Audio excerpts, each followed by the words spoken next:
안녕하세요. 올 가을에 결혼을 앞두고 있던 20대 후반의 여성입니다. 시댁의 거지근성에 진절머리가 나서 파혼했어요. 남자친구와 저는 프랑스에서 만났습니다. 당시 프랑스 회사에서 인턴을 하고 있었던 저는 남자친구와 어느 식당에서 처음 만났습니다. 모처럼 집 근처 식당에서 저녁을 먹고 나가려는데 어디선가 한국어가 들려오더라고요. 어디선가 지갑을 잃어버리고 공경에 처한 한국 남자가 서투른 영어와 한국어로 상황을 설명하고 있었습니다. 그 모습을 보고 같은 한국 사람끼리 차마 모르는 척 지나칠 수가 없어서 제가 대신 계산을 해줬습니다. 남자는 몇 번이고 고맙다는 인사를 하더니 제 연락처를 알고 싶다고 하더라고요. 언젠가 기회가 되면 감사 인사라도 하고 싶다면서요. 그리고 그 일을 계기로 저와 남자친구는 하루가 멀다 하고 연락을 주고 받는 사이가 되었습니다.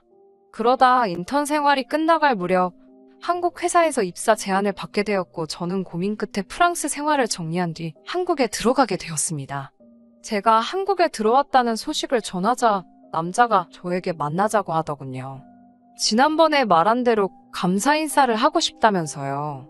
하지만 만난 당일 남자는 저에게 여자친구가 되어달라고 했습니다. 그날 이후로 한 번도 저를 생각하지 않은 날이 없다면서요. 그렇게 그 남자는 제 남자친구이자 이 사연의 주인공이 되었습니다. 남자친구와의 연애는 전반적으로 즐거웠습니다. 다정하고 성실한 남자친구와 다툴 이유가 없었어요. 하지만 이따금 한 번씩 스트레스를 받는 일이 있었는데 그건 바로 남자친구가 너무 알뜰하다는 거였지요. 한때 제가 사랑했던 사람이니까 최대한 좋게 표현한 거고요. 사실 알뜰이 아니라 정말 궁상 맞을 때가 종종 있었습니다. 한 번은 비가 억수로 내리는 날이었어요. 우산이 없다길래 회사 1층 편의점에서 사라니까 집에 있는데 사기 아깝다면서 기어이 그 비를 맞고 집에 가더라고요. 그리고 꼬박 이틀을 알았습니다. 남자친구는 매사 손익을 따질 때 오로지 숫자만 봤기 때문에 결과적으로 소위 손해보는 장사를 하기 일쑤였지요. 반면에 저는 돈을 써야 할 때는 써야 한다는 주의거든요. 그렇다고 해서 제가 절대 함부로 돈을 쓰는 사람은 아닙니다. 임대업을 하시는 부모님 밑에서 경제적으로 어려움 없이 자라기는 했지만 대학교를 입학한 이후로는 부모님이 독립심을 기르라며 등록금을 제외하곤 최소한의 것들만 지원해 주셨거든요. 대학 졸업 후에는 바로 직장 생활을 시작했고 그때부터 돈을 모아서 프랑스도 갈 수 있었던 거고요. 아무튼 왜 남자친구가 그런 성격을 갖게 되었는지는 사귄 지 6개월이 넘어갈 무렵 우연히 알게 되었습니다. 남자친구의 가족들이 원인이었지요. 남자친구의 부모님은 노후 준비가 전혀 되어 있지 않았거든요. 게다가 남자친구보다 3살 많은 형은 결혼까지 한 상황이었는데 제대로 된 직장이 없어서 실질적인 맞이 노릇은 남자친구가 하고 있었습니다. 그렇다 보니 경제적으로 늘 촉각을 곤두세우고 살 수밖에 없었던 거지요. 사귄 지 1년째 되던 날 남자친구가 정식으로 프로포즈를 해왔습니다. 솔직히 경제적인 문제가 조금 신경 쓰이긴 했지만 제가 좀 더 쓰면 된다고 단순하게 생각했던 게 지금 돌이켜보면 문제였던 것 같아요. 결혼 이야기가 본격적으로 나오면서 시댁에 인사를 가게 되었습니다. 시댁은 서울 외곽에 위치한 오래된 주택의 2층이었습니다. 그래도 서울에 이 정도 주택을 가지고 있으면 괜찮은 거 아닌가 생각하고 있는데 제 머릿속을 읽기라도 한 건지 남자친구가 전셋집이라고 말해주더군요. 방 2개의 작은 거실이 있는 평범한 가정집이었고 남자친구 방은 해가 잘 들지 않는 작은 방이었어요. 남자친구의 부모님은 제가 사간 과일을 보시더니 요새 과일값이 얼마나 비싼 줄 아냐면서 손이 해프다는 표현을 하셨습니다. 사간 손이 무한해지더군요. 고지원 남자친구 어머님께서는 제가 인사 오면서 소고기라도 사올 줄 알고 고기 반찬은 안 했다 하시면서 점심을 차려주셨어요. 김칫국에 계란 후라이 그리고 소세지가 놓여있더라고요. 대접까지 바란 건 아니지만 씁쓸한 기분이 들었습니다. 초등학생 때 친구 집에 가면 친구 어머니가 차려주던 밥상이 생각나더라고요. 기분이 그래서인지 이건 뭐 밥이 아니라 모래알을 씹는 것 같았습니다. 그로부터 3주 정도의 시간이 지났고 정식으로 상견례를 하게 되었습니다. 남자친구 식구 중 누구도 차가 없어서 이동이 어렵다고 하여 남자친구 동네에 있는 한정식 집으로 예약을 잡았습니다. 저희 친정에서는 같은 서울이어도 1시간이 넘게 걸리는 곳이었어요. 그럼에도 불구하고 12시가 약속 시간이었는데 남자친구 부모님은 12시 20분이 다 돼서야 오셨습니다. 게다가 남자친구 형네 부부도 왔습니다. 상견례 자리인 만큼 양가 어른들만 모시는 줄 알았는데 형님 부부의 애들까지 데리고 오셔서 적잖이 당황스럽더군요. 약간의 가벼운 이야기가 오가다가 저희 부모님께서 먼저 애들 살 집은 어떻게 하면 좋으시겠냐고 물어보셨습니다.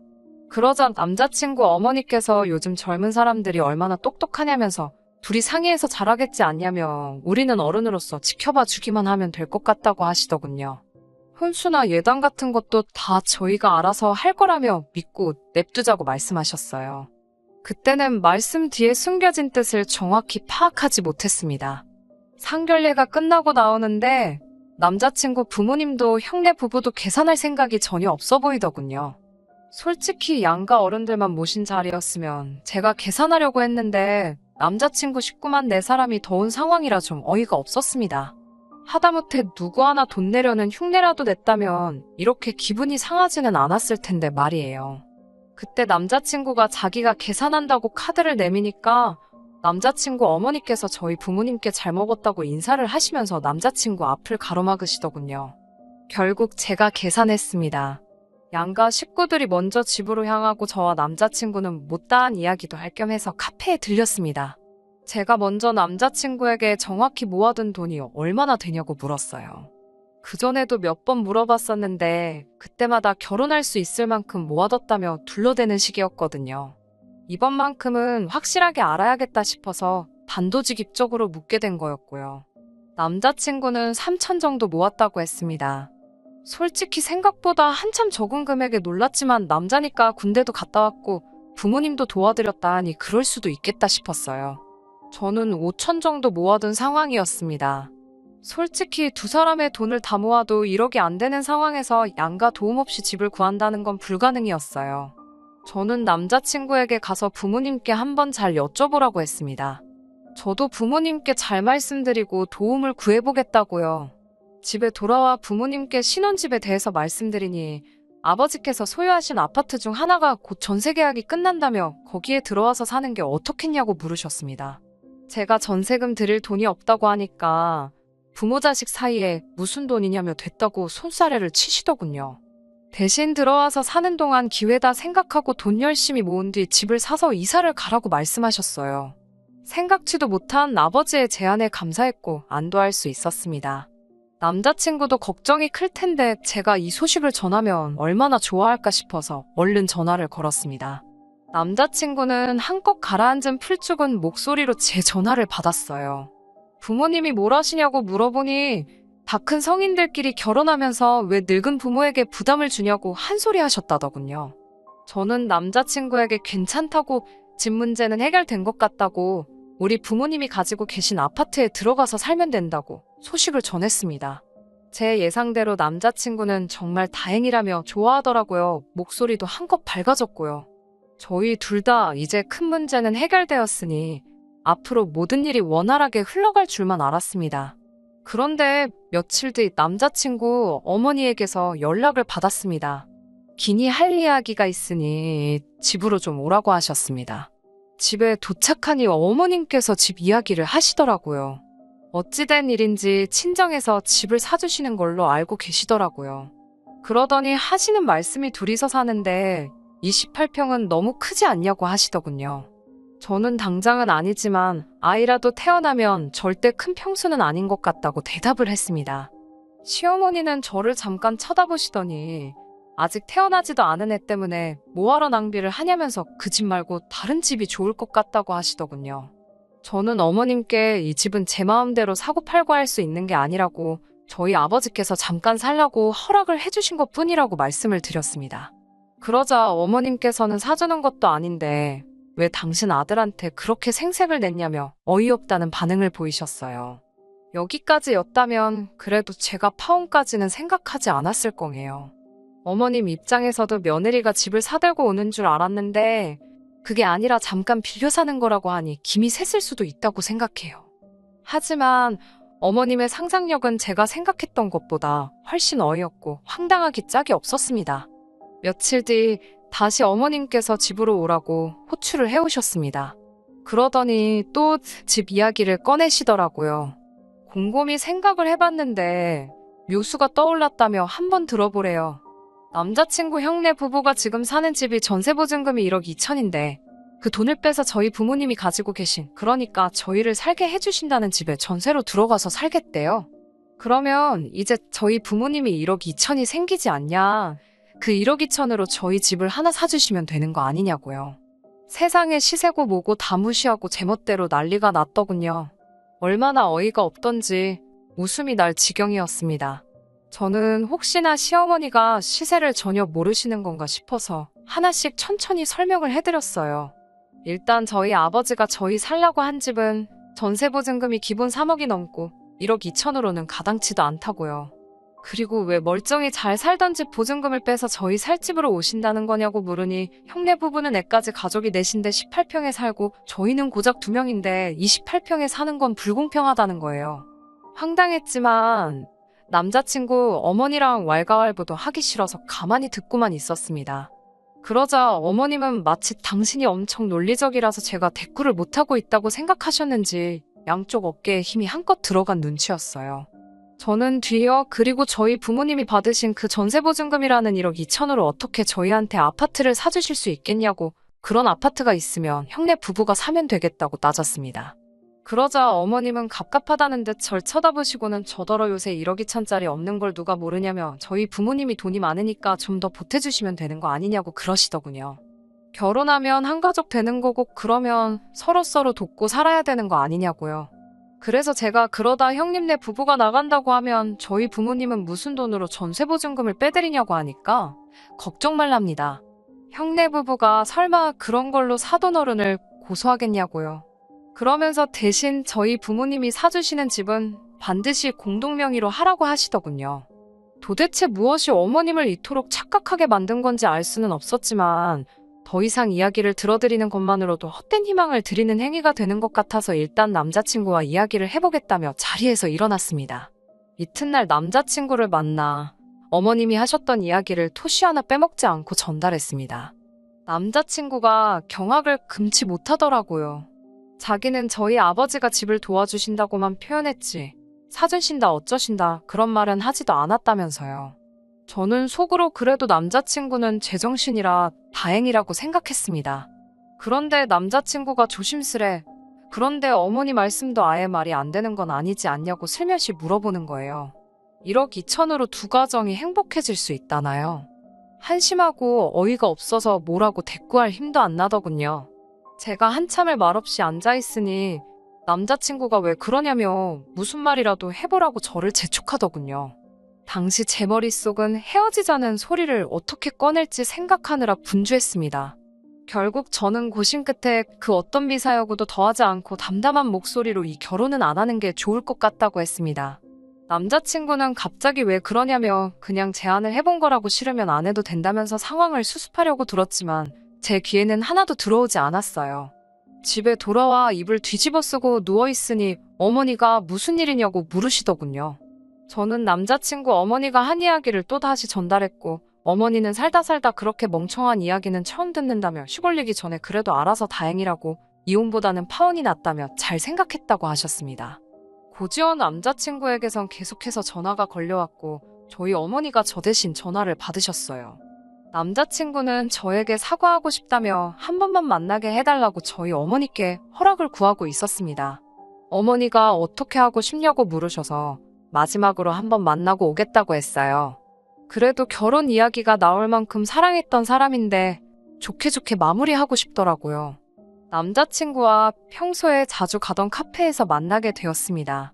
그런데 카페에 도착하니 남자친구 옆에 어머니도 와 계시더라고요. 형네 부부까지요. 이 가족들은 왜 매번 이렇게 다 같이 붙어 다니나 한숨이 나오더군요. 남자친구는 다들 저도 보고 싶어하고 이야기도 하고 싶어해서 데리고 나왔다면서 제 눈치를 살폈습니다. 형네 부부는 그 와중에 무슨 빙수를 주문해서는 다른 테이블로 이동을 하더라고요.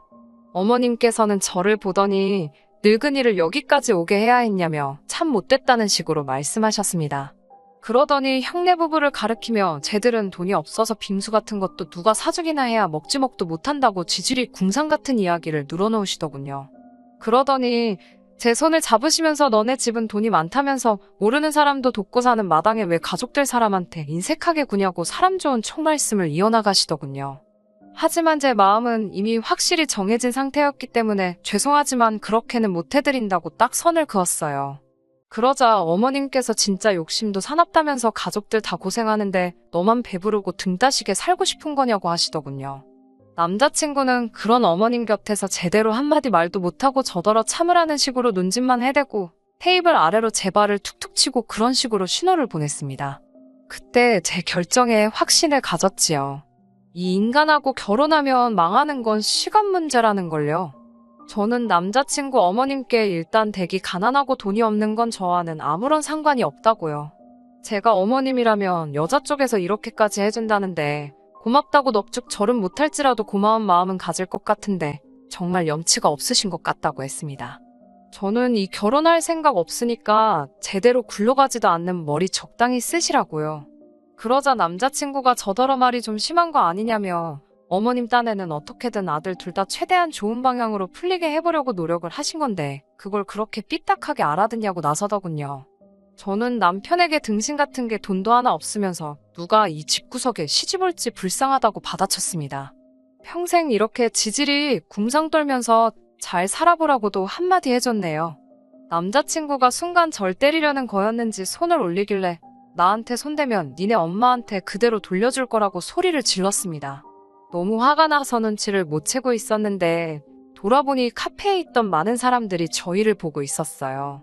저는 부끄러운 동시에 솔직히 해냈다라는 기분도 들더군요. 하고 싶었던 말을 다 토해내고 나니 속이 후련한 게 희열 같은 것도 느껴졌습니다. 솔직히 저희 집이 재벌도 아니고 정말 부모님께서 집을 사주신다고 한 것도 아닌데 일이 이 지경이 되어서 속도 상하고 어이도 없고 마음이 복잡합니다. 하지만 평생을 같이 살아갈 사람이기에 정서적인 부분도 경제적인 부분도 전부 다 중요한 것 같아요. 집안 형편 차이 나는 게 뭐가 그리 대수겠냐 생각했는데 저희 집이 무슨 자선 사업하는 곳도 아니고 거지근성으로 똘똘 뭉친 집구석에 질질 끌려다닐 바에야 이렇게 단칼에 잘라내버린 게 정말 잘한 일이라고 생각이 되네요. 거지 같은 집구석 아들 2명 집해줄 새며느리 찾으셔서 전 남자친구건 어머님이건 전부 행복하게 잘 살았으면 좋겠네요. 단지 저한테만 다시 들러붙지만 안아줬으면 해요. 다시 애걸복걸해도 받아줄 생각은 없지만 말이지요. 끝까지 들어주셔서 감사합니다. 오늘의 사연은 여기까지입니다. 구독과 좋아요, 알람 설정 부탁드리고 더 좋은 사연으로 다시 찾아뵙겠습니다. 감사합니다.